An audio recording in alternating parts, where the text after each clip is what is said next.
Well, it's Friday morning. Hope you're feeling good, ready for the weekend. I'm Jason DeRusha. Welcome to CBSN Minnesota's Morning Update. So much going on this weekend. It's going to be so nice. I'm really excited for this weather, and tonight's going to be a gem. A little blustery. Some of you might not like the wind. The leaves are probably going to be donezo by the end of the day today. But at this point in November, you can't complain about the upper 50s. That's around where we'll be today. So enjoy it. Then this weekend, it's going to be great. Sunday, Saturday, right around that 60-degree mark. So that's going to be awesome. Enjoy it. Get out in it. Yeah, 64, 65, Saturday and Sunday. Perfect, right? And tonight, I know there's a lot of high school football going on. Our terrific editor, Ray Jones, is one of the coaches on Park Center's football team, and they're in Rogers tonight. Park Center last year, I think they had 2 wins, and this year they're in the playoffs and playing great. So good luck to Ray and his team tonight. And good luck to Rogers, too. We love you guys, and it should be a great environment there. I know our Maple Grove Crimson are in the playoffs tonight. Lots of playoffs. It's a great time of year. It should be nice out there. A little windy, though. We'll see how those quarterbacks. I just got a lesson in the edit bay about stepping in and snap. It's step and snap. So there's my advice to the quarterbacks tonight if you don't want those floaters to get stuck in the wind. Let's talk about baby. Also, don't take quarterbacking advice from me, ever. Baby names. We're going to talk about baby names. This is the time of year where we're going to get all of these lists, right? Most popular names for boys and girls. This from Baby Center. So we'll get Social Security Administration, hospitals will have their list. But Baby Center says it's pretty much been locked in on these names. Olivia, number 1. Emma, Amelia, Ava, and Sophia. Has to end in an A. If you have a daughter and don't end her name in an A, forget it. Forget it. Kind of funny, right? Olivia, Emma, Amelia, Ava, Sophia. Boys, Liam. Yep, my sister just had a Liam. Noah, Oliver, Elijah, Lucas. So there you go. A couple new names did crack the top 10, Levi and Asher. But I kind of love following these trends and figuring out, there's so many more names today, so even the top names aren't used as frequently as the top names were. Maybe when we were born, Jason was a very trendy name in the mid-'70s, and now almost no one names their kid Jason. So we're asking for your name story, maybe the inspiration behind your kids' names, how you came up with it. Do you have a fun story about your name? We'd love to hear that. So let's talk about names, and we'll share some of your comments coming up in just a minute. Some breaking news to let you know about. Pfizer says its experimental COVID-19 pill cut hospitalization and death by about 90%. So we're talking about a treatment now. We've been very vaccine focused. Pfizer says they've got a COVID-19 treatment. You take it twice a day for 5 days. Early results look good. Company says it does plan to ask the FDA for authorization soon. Gun deer hunting season is almost here. Look out, Bambi. Look out. Look out. Oh, this guy's coming for you. It's going to be a little warm in the deer stands this weekend. So some sweaty hunters. Those deer are going to smell your sweat, so be careful for that. About 400,000 hunters expected to be out in the woods this weekend if you can find ammo. We had a story about that this weekend, about the ammo shortage. We are learning more about the plans to get younger Minnesota kids vaccinated, those 5 to 11-year-olds. We know pharmacies are going to have appointments, clinics, of course, but the state is also partnering with schools. Obviously, parents have to say, yep, go ahead. But nearly 200 students are getting vaccines in Brooklyn Center when we stop by. The goal of the school clinic is just about getting the vaccine to where people are at. Make it easy for people who want to take advantage of it. So a lot of schools will be doing this sort of thing. CDC approved a low-dose Pfizer shot for children earlier this week. Today it's really the second day those shots are going into little arms. We should never be forced to make a decision between the health and well-being of our young people and their learning. And this step today as we start to be able to offer access to the vaccine both here in my community as well as across the state and across the country takes away that forced choice. City View Community School in North Minneapolis, kids are getting a shot and they get a bonus book as well to take home. Many schools have staff available to kind of hold the kids' hands and help them overcome any fears they might have of being vaccinated. Most vaccine clinics for those kids 5 to 11 do require appointments, and we've got lots of information on how you can find those at WCCO.com. When you look at adult access to the shot, super easy to get it. But there is a percentage out there that we knew would always be sticking around that says, we don't want it. New national study finds more than 21% of Americans say no way. About half of that 21% say nothing will change their mind. Researchers found vaccine hesitancy was higher among people with conservative political views and a lower household income.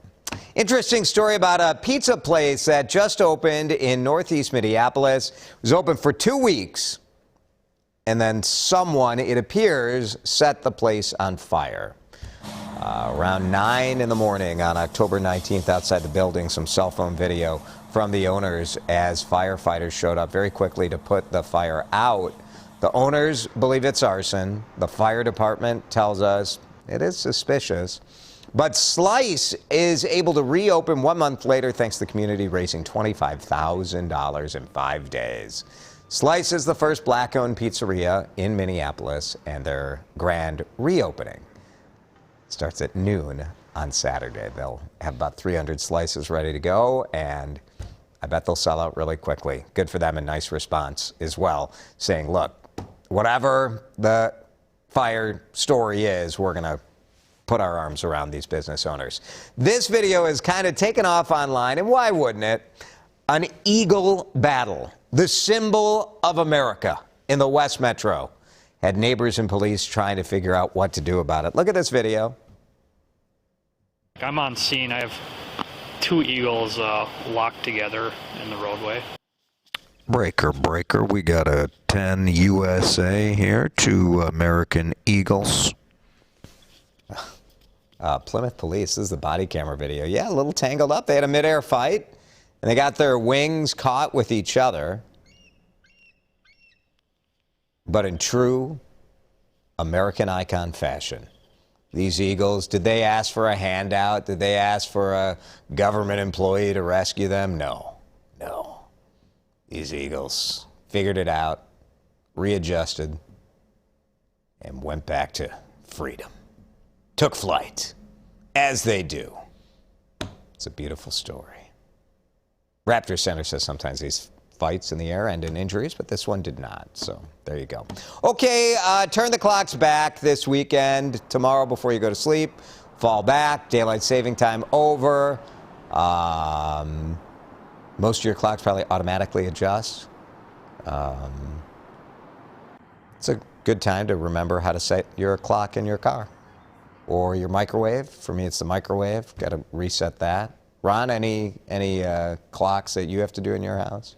Wall clocks. Wall clocks, yeah. The grandfather. Do you have a grandfather clock at your house? No. No. Does anyone? Any more grandmas? I think only grandmas have those. Nobody wants security. Right.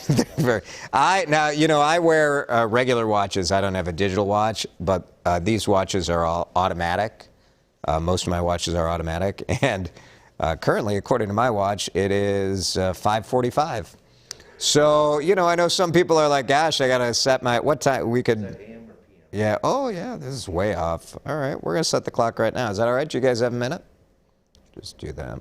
All right, real good now. Empty nesters. Frank and Amelia are empty nesters. Are they going to be okay? Do we think they're going to be okay? It's tough, right? The last of your kids leave your home. And Frank and Amelia shared a story on the news last night, kind of as they try to cope with life after sending their kids off to college. I realized how sad you were when we were in the grocery store, and I grabbed the large bag and I put it back and said, I'm not going to get this because no one's here to eat the leftovers anymore. I cried. Yeah. Hard. Well, not that hard, but. Honey, you got a breakdown in the chip aisle.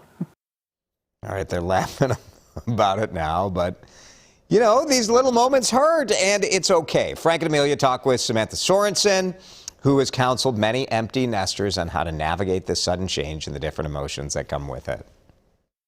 It's really healthy and really normal to be able to, you know, cry, to laugh, to feel anxious, whatever it may be in relationship to that change. So the anticipation is sometimes the hardest part. Sorensen recommends having meaningful conversations ahead of time. Boy, that's some old video there. And don't forget about the kids. Plan regular calls. And remember, it's monumental for them, too. It is funny. I don't know. Like, it seems to me that kids today are constantly calling their parents or texting their parents. Or like when I was a kid, you talked to your parent. When you were at college, it was once a week, if you remembered. And then mom would be like, you know, it'd be nice if you call your mother once in a while. And now it's like text, text, text, text, text. Mom, mom, mom, dad, dad, dad. So it's, I don't know. Is it good? Is it bad? Does it make you feel worse because you have so much communication? It reminds you about those kids not being home? I don't know. I don't know. I'll let you know in 4 years. I'm 4 years away from that. Let's talk about this. Names. It seems like just yesterday, I was going through the baby naming book trying to figure out what are we going to name this kid.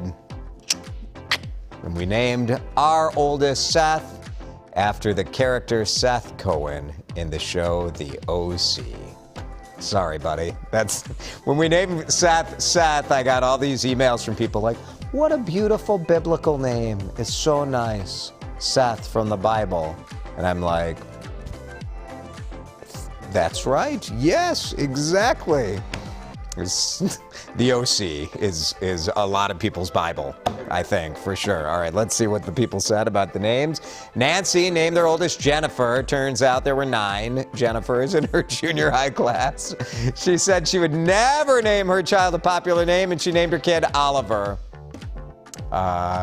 Yep, she did the same thing we did. That's awesome, Nancy. Thank you. Here's Leon. Way back, I loved an old British sci-fi show. One character was named Callie. 20 years later, my Callie was born. See, Leon, you and me, same thing. There's sometimes a name in a TV show just kind of clicks with you. I mean, I suggest Jason for all of you. A wonderful name to name your future children. All right, thanks, Leon. Here's Jay. My son's name is Xavier Ray, and we call him X-Ray. Ha! That's cool. X-Ray is a super cool name. Thanks, Jay. Here's Whitney. Braylon for a girl and Wesley for a boy. Oh, interesting. Whitney's parents named all of their kids with 7 letters for the first name. What a fun little tradition to continue. That's cool. I like it, Whitney. Rochelle. Wilson. His father picked it. And Wilson was from Castaway. Yep, see? Like with the pop culture names, like it's easy to mock it. And then you get in the moment and you're like, you know what? I'm naming my kid after Seth Cohen. Sam? I don't know. Where did Sam's name come from? I think we just liked it. I don't think there was a inspiration for that. Middle names always family names in my family. Good stuff, everybody. Have a great weekend. Thanks for hanging out with us on the Morning Update on CBSN Minnesota. We'll see you back here Monday.